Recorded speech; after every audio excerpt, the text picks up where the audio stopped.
peeps, Jazz Borganzo here, another What's Next. This is going to be a multi-tier video. We are going to cover a number of things. Let's go. Story number one. This comes out of the Blaze. Biden delivers hyperbolic and intensely partisan speech accusing Republicans of un-American opposition to democracy. There's President Joe Dementia. President Joe Biden on Tuesday castigated Republicans for supporting popular election security reforms with hyperbolic stream of invective, accusing his opponents of subverting elections, of posing a dangerous threat to democracy, in general, being un-American. Quote, "We are facing the most significant test of our democracy since the Civil War. That's not hyperbole," said Biden, speaking at the National Constitution Center in Philadelphia. The president spoke partly to condemn his predecessor, Donald Trump. Yes, MAGA 45, the best president since Reagan, refusal to accept the results of the 2020 election. Partly to criticize Republican-controlled states like Georgia and Texas for passing election security bills, reform bills, and partly rally support for the PEOPLE Act, the federal voting legislation suppressive bill supported by Democrats that would weaken state voter ID requirements and override other Republican reforms at a state level. I can tell you right now, it will not pass. It will not get past it. It will not get past the Senate. Guaranteed, it will not. The president made no mention of the Senate filibuster or the fact that the Democrats lacked the 60 votes needed to overcome opposition to the major pieces of agenda, including voting suppression. Instead, Biden used the bully pulpit of the presidency to paint concerns over election security as conspiratorial and supportive of a broad attack on democracy itself. Quote, "The 2020 election was the most scrutinized election ever in American history." Well, he got that right. Challenge after challenge brought to local, state, and election officials, state legislatures, state and federal courts, even to the U.S. Supreme Court, not once but twice. More than 80 judges, including those appointed to my predecessor, heard the arguments. In every case, neither cause nor evidence was found to undermine the national achievement of administering the historic election in the face of such extraordinary challenges. You notice that he forgot fear. Because had any of these challenges went through, discrepancies in those 6 states, which of course now we're seeing some of those states think twice about it, kind of late to the party, but there would have been more rioting in the streets.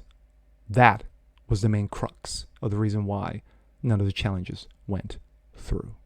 And that's a fact. Quote, "The big lie is just that, a big lie," he declared, referring to Trump's claim that the election was fraudulent and that Biden's victory was illegitimate. Well, no, it's the most transparent and ethical election in history. The left says it every day. Quote, "In America, if you lose, you accept the results, you follow the Constitution. You try again. You don't call facts fake." Oh, wow. Talk about the pot calling the kettle. "And then try to bring down the American experiment just because you're unhappy. That's not statesmanship, that's selfishness," says selfish man himself. My thoughts. The fact of the matter is that Joe Dementia is a clown. He's a clown. Comparing the situation with a number of states who are passing election reform bills to the most heinous act since the Civil War is idiocy, is lunacy. But then again, this is what you have as the President of the United States. You have a dementia-riddled old man who doesn't know what's going on a daily basis. But yet, the media lapdogs, the media shills continue to kiss the proverbial ass of these knuckleheads in the dementia administration. But are you surprised? Story number 2. Actually, no. Let me play this. This is accompanying this. In America, a beautiful July day, and then this afternoon, something grave happened. Joe Biden made a very disturbing announcement. This country faces a crisis more dangerous than anything since the American Civil War. Of Andersonville, the killing fields of the 19th century American South. that's what we're looking at right now, announced the President of the United States. By attempting to pass laws requiring voters to show ID when they vote, Republicans are risking permanent internal division as well as violent conflict. Think we're overstating? Here's what he said. There's an unfolding assault taking place in America today, an attempt to suppress and subvert the right to vote and fair and free elections. We're facing the most significant test of our democracy since the Civil War. Clown. That's not hyperbole. Clown. Since the Civil War. The Civil War? All right, some show. We are going to move on to story number 2. This comes out of Breitbart. Watch as Marco Rubio on Cuba call it by its name, communist, Marxist, socialist tyranny. This is a situation that's going on in Cuba right now with the protest. They're protesting freedom, not because of vaccines. Marco Rubio called on Congress Tuesday to characterize the political nature of totalitarianism in Cuba as communist, Marxist, socialist. It is. Quote, "We should be clear in our language," Rubio said during a speech on the Senate floor. "We don't just condemn this tyranny, we condemn this communist, Marxist, socialist tyranny. Call it for what it is." Rubio noted that the Cuban government's interdiction of goods and services entering one-party island state while remarking on trade with Cuba, he stated, but I'm going to let him speak for himself. Well, you can open up all you want. We can pass a bill here that says open to Cuba, 100% open. You can do whatever you want, full free trade. You can do whatever you want. At the end of the day, the Cuban regime will control that opening. It's not just what we want to do, it's what they want to do. You want to do tourism? We tried that in 2015 when the Obama changes. And you know what they did? They said, thank you. We love the fact you're coming here as tourism. Guess what? All the tourist sites are owned by a holding company named Gaesa, controlled by the Cuban military. So everything comes through our hands. Facts. You want to send them food? That's great. Guess who gets it? Allenport, which is a government, military-owned agriculture company. You can't sell it to a small grocery store in Cuba. Facts.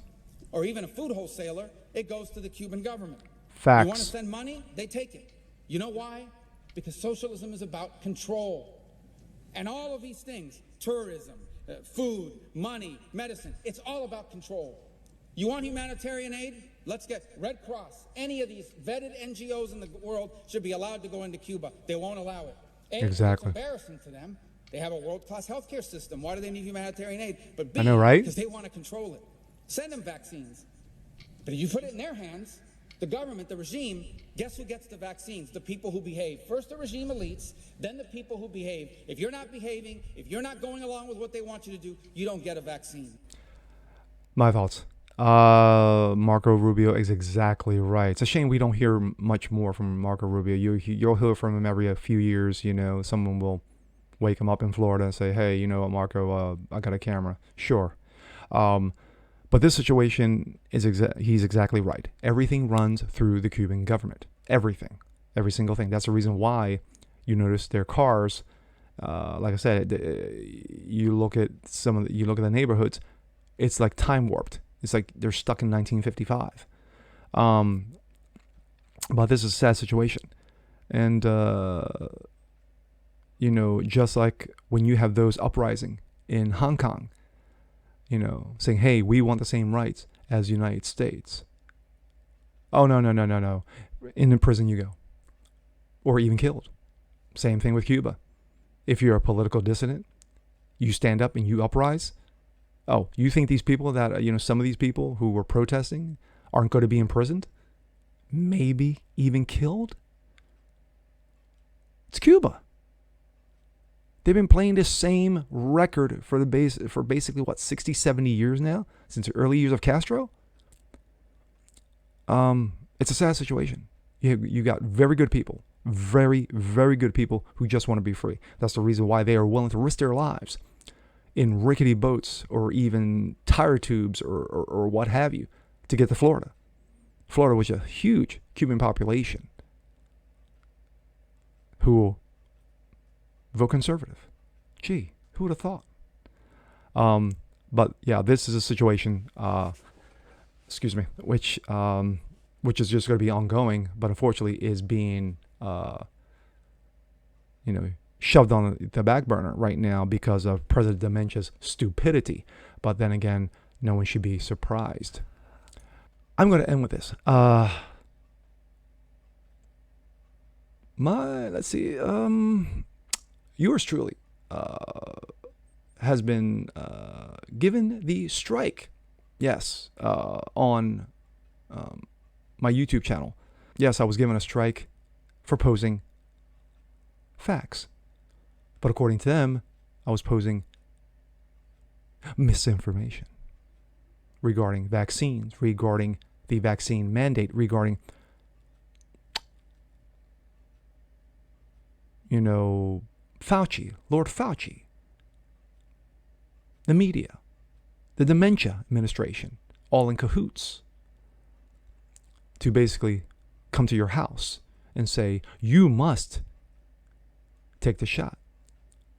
Fact of the matter is, I post facts from CNN, from Biden himself. But yet, no, that's misinformation. They're not saying it's false. They're just saying it's misinformation. Well, of course, I'm going to call bullshit on that. Of course, I appealed. They rejected the appeal. I got my strike. That's fine. I have other avenues that this video was posted on. And thank you for spreading the word. And I appreciate that. But yeah, it's not going to end here. But with that being said, I'm Jasper Gonzo. This is What's Next. Want to see more just like this? Please leave a comment below. Like it, share it, subscribe to it, hit that notification bell so you don't miss a thing. And we'll catch you guys on the next one. Peace.